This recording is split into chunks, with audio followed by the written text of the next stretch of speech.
Sir, இப்போ திருவாபரண பெட்டி வந்து சன்னிதானத்தை நோக்கி நெருங்கி வந்து கொண்டிருக்கிற காட்சியை நம்ம வந்து பார்த்து கொண்டிருக்கிறோம். ஏராளமான பக்தர்கள் அங்கே குழுமி இருக்க சரியாக நேரத்திற்கு அங்கு ஒவ்வொரு வருடமும் திருவாபரண பெட்டியானது வந்து கொண்டிருக்கிறது.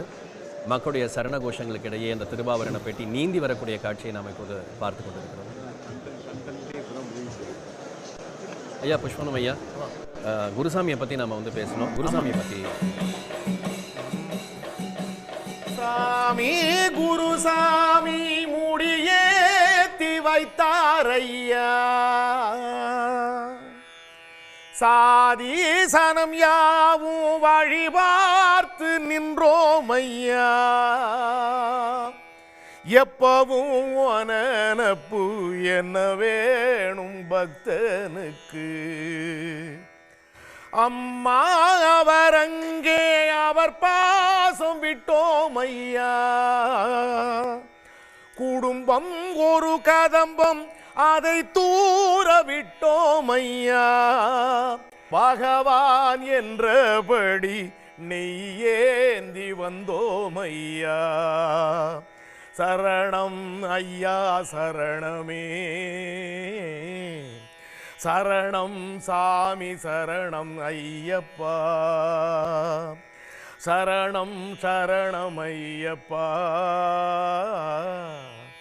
சுவாமி சரணம் ஐயப்பா, சாமி குருசாமி முடியேத்தி வைத்தாரையா, சாதி சனம் யாவும் வழிபார்த்து நின்றோமையா. தமுரன் ஐயா, இப்போ ஐயாவோட பாடல்லையே எனக்கு ஒரு கேள்வி வந்தது. நெய்யுக்கு வந்து ஒரு மிக முக்கியமான ஒரு முக்கியத்துவம் வந்து கொடுக்கப்படக்கூடிய காரணம் என்ன? அந்த தலையில் வைத்து சுமக்கக்கூடிய அந்த பொருட்கள் எல்லாத்துலேயுமே நெய் தான் முக்கிய பிரதானமாக இருக்குது இருமுடியில், இல்லையா? என்ன காரணம்? சாமி அவர் வந்து நெய் அபிஷேக பிரியர். நீங்கள் வந்து இந்த நெய் துவைறதா சாமி நம்ம இருந்த பக்தி எவ்வளோங்கிறதே தெரியுது. நெய் துவைஞ்சிரும். ஆமாம் ஆமாம். நீங்கள் இந்த தேங்காயை உடைக்கும் பொழுது நெய் ஊற்றுன மாதிரியே இருக்கும் சாமி. ஒரு சிலருக்கு பார்த்தீங்கன்னா எல்லாரும் பம்பையிலேருந்து சன்னிதானம் போகிறது ஒரே டிஸ்டன்ஸ் தான். நீங்கள் வந்து அதை ஒரு நாள்னே வச்சுக்கலாம்.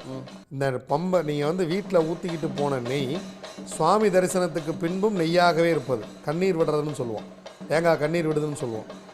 குருசாமி தேங்காயை உடைக்கும் போதே சொல்லிடுவார், அடுத்த வருஷம் உனக்கு சிறப்பாக இருக்கும் போ அப்படி. ஃபஸ்ட்டு வருஷம் அந்த நெய் அப்படியே அந்த உருண்டையாக இருக்கும் பாருங்க, அதை பார்க்குறதுக்கு அப்படியே மண்டி போட்டு ஐயப்பனை வந்து நான் அந்த 41 நாள் வணங்கினதை விட அந்த இடத்துல தான் எல்லோரும் வணங்கிக்குவோம். ஐயா உள்ள நெய் நல்லபடியாக துவஞ்சிருக்கணும் ஐயா அப்படின்னு. இந்த இருமுடியே அவர் சாப்பிட்றதுக்கு அன்னைக்கு என்ன எடுத்துகிட்டு போனாரோ அதைத்தான் நம்ம வந்து இன்றைக்கி பிரசாதமாக அவர் கொண்டு போகிறோம். அவர் பந்தளம் அரண்மனையிலிருந்து சாப்பிடுவதற்காக அன்னைக்கு அவர் எடுத்துகிட்டு போனது தேங்காய், நெய், அரிசி. இது மூணையும் தான் கொஞ்சம் கொஞ்சம் எடுத்துகிட்டு போனார். இன்றைக்கி இருமுடி பையில் தேங்காய் இருக்கும், நெய் இருக்கும், அரிசி இருக்கும். அதுதான் இருமுடி. மேலே நம்ம எடுத்துகிட்டு போகிறோம். போய் சுவாமி தரிசனம் முடிஞ்ச உடனே போய் அங்கங்கே உட்காந்து தேங்காய் சாமி உடைப்பார். யார் பையுது? சாமி வா சாமி, கட்டையாக இருந்து உட்காரு அப்படிம்பார்.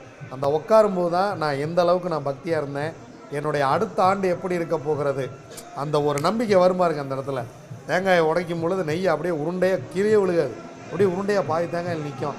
அடுத்த வருஷம் உனக்கு ரொம்ப சிறப்பு சாமி, எல்லா இடத்துலையும் நீ நல்லா வந்துடுவேன் அப்படிங்கும்போது ஐயப்பனே வந்து சொன்ன மாதிரி இருக்கும். அப்பா அடுத்த வருஷம் நமக்கு எல்லா தொழில் நல்லாயிருக்கும், குடும்பம் நல்லாயிருக்கும், எல்லாமே ஐயப்பனே வந்து சொல்லிட்டாரப்பா அப்படின்னு. ஒரு சில இடத்துல வந்து ஒரே இடத்துல தான் சாமி நெய்யை ஊற்றுறோம். இப்போ 10 பேர் போகிறோம்னு வச்சுக்குவோம், 10 பேருக்கும் ஒரே இடத்துல தான் நெய் வாங்கியிருப்போம், ஒரே இடத்துல தான் தேங்காய் வாங்கியிருப்போம், ஒரே குருசாமி தான் நெய் எடுத்து கொடுப்பார், அவங்கவுங்க ஊற்றுறோம். நம்மளுடைய எவ்வளவு பக்தியாக இருந்தோம் என்பதை இந்த நெய் சொல்கிறது. அங்கே உடைக்கும் பொழுது அவரே தான் உடைக்கிறார், நம்ம கண்ணு முன்னாடி தான் உடைப்பாங்க. சப்போஸ் நீங்கள் போய் இறக்கி வச்சுட்டு சாப்பிட போயிட்டீங்கன்னா கூட நீங்கள் திரும்பி வர வரைக்கும் உங்கள் கட்டை யாரும் பிரிக்க மாட்டாங்க. உங்கள் கண்ணு முன்னாடி தான் அந்த கட்டை பிரித்து உடைக்கணுங்கிறது ஐதீகம். அதுக்கு தான் குருசாமி அங்கே ஐயப்பனாகவே இருக்கார். அந்த கட்டையை உடைச்சி அந்த தேங்காயை உடைக்கும் பொழுது அடுத்த வருடம் பூரா திரும்பி நான் உன்னை வந்து பார்க்குற வரைக்கும் எப்படி இருக்கும் அப்படின்னு. ஒரு 2 வருடங்களுக்கு முன்பாக நான் நேரடியாக சந்தித்த ஒரு விஷயம். என்னுடைய கூட வந்த ஒரு நபர், அவர் வந்து வருஷம் நெய் நல்லா துவஞ்சிருக்கும். போன வருடம் சரியாக நெய் வந்து துவையில் ரொம்ப எங்கள் எல்லாருக்குமே மனசுக்கு ரொம்ப கஷ்டம். நான்லாம் திரும்ப போய் ஐயப்பன்ட்ட போய் வேண்டிட்டு வந்தேன், எதுவும் பெருசாக எதுவும் நடந்துடக்கூடாதுன்னு சொல்லி. ஆனால் அவர் கீழே இறங்கி வரும்போது அவர் வாயிலே சொன்னார், சாமி இந்த வருஷம் என் பையனுக்கு ஏதோ ஆபத்து இருக்குன்னு நினைக்கிறேன். ஏன்னா கட்டும் போது அவன் வரல, என் மனசுக்கு இது தோணுது. நான் இது வரைக்கும் ஐயப்பன் நான் கும்பிட்டது சரியாக இருந்தால் அடுத்த வருஷம் என் பையனுக்கு ஏதோ பெருசாக ஒரு ஆபத்து இருக்குன்னு வந்து 3ஆம் மாதம் ஒரு பையன் ஒரு ஆக்சிடெண்ட்டில் இறந்து போனார் சாமி. அதெல்லாம் வந்து ஐயப்பனே அவருக்கு அங்கேயே புரிய வச்சிட்டார், உனக்கு ஒரு பெரிய ஒரு சம்பவம் அடுத்து காத்திருக்கு, அவனுடைய ஆயுள் அவ்வளோதான் அப்படிங்கிற விஷயம். அதில் வந்து அவர் அந்த பையன் இறப்புக்கு போயிருக்கும்போது அவர் என்கிட்ட சொன்னார், நான் சபரிமலைக்கு வான்னு பல முறை சொல்கிறேன், ஐயப்பன் எங்கே இருக்கான்னு அவன் என்கிட்ட கேட்டுக்கிட்டே இருந்தான். ஆனால் சன்னிதானத்திலே சொல்லிட்டார் ஐயப்பன் எனக்கு இதை. சன்னிதானத்தில் அவர் என்கிட்ட சொல்கிறார் இதை, சாமி எனக்கு இது மனசுக்கு படுது. ஒவ்வொரு நிகழ்வும் அங்கே வந்து உங்களுக்கு சொல்லு சாமி, காலத்தின் தத்துவத்தை ஒவ்வொரு நிகழ்விலையும் ஒவ்வொரு அடி எடுத்து வைக்கும்போது உங்களுக்கு உணர்த்தது தான் சபரிமலை. சபரிமலை என்பது வெறும் காட்சி பொருள் அல்ல. அங்கே வந்து நம்ம சும்மா போயிட்டு வரல, நீங்கள் உங்கள் வாழ்க்கையோட அடுத்த வருடம் எப்படி இருக்கும், ஒவ்வொரு நாள் எப்படி இருக்கும், ஜோதிடம் பார்ப்பது மாதிரி, ஜோதிடம் பார்க்கறது மாதிரி. ஒரு அஸ்ட்ராலஜராக சொல்லணும்னா நம்ம ஒவ்வொரு கட்டத்தையும் தேடுவோம். சூரியன் எங்கே இருக்கார், ராகு எங்கே இருக்கார், சனி எங்கே இருக்கார், இந்த குரு பயிற்சி ஆயிடுச்சு, சனி பயிற்சி ஆயிடுச்சு அப்படிங்கிற மாதிரி நீங்கள் வந்து சபரிமலை ஐயப்பனை போய் தரிசனம் பண்ணிவிட்டு திரும்ப வீடு வந்து சேர்ற வரைக்கும் நேர பிரசன்னம்னு இதுக்கு பேர். நீங்கள் எவ்வளோ ஹைப்பு போக போகிறீங்க, எவ்வளோ உயரம் வளரப் போகிறீர்கள், எவ்வளவு சரியாக நீங்கள் விரதம் இருந்தீர்கள், அதற்காக உங்களுக்கு நான் வாழ்க்கையில் எவ்வளவு உயரத்தை உங்களுக்கு தரப்போகிறேன் அப்படின்னு ஐயப்பன் நமக்கு சொல்லி அனுப்புகிற இடம் சாமி அது. அதற்குத்தான் இந்த நெய் பயன்படுகிறது. அந்த நெய் தேங்காயை சாப்பிடும்போது இருக்கும் பாருங்க ஒரு சுவை. அந்த தேங்காய் உடைச்ச உடனே கொஞ்சம் கொஞ்சம் கொடுப்பாங்க, அந்த நெய்யில் ஊர்ன அந்த தேங்காய் இருக்கும் பாருங்க ஒரு டேஸ்ட்டு. ஐயப்பன் ஏன் இந்த தேங்காயை எடுத்துகிட்டு வந்தார் அப்படின்னு அந்த இடத்துல தான் தெரியும். அவ்வளோ ஒரு சுவை சாமி. நீங்கள் தேவாமிர்தம்னு கேள்வி தான் பட்டிருக்கோம், சாப்பிட்டதில்லை.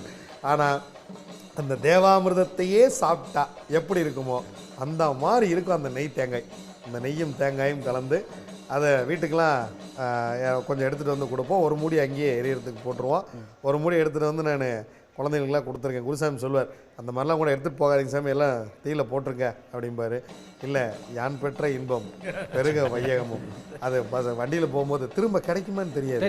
நிச்சயம் அடுத்த வருஷம் தான் நம்மளை கூப்பிடுவாரா இல்லையான்னு தெரியாது.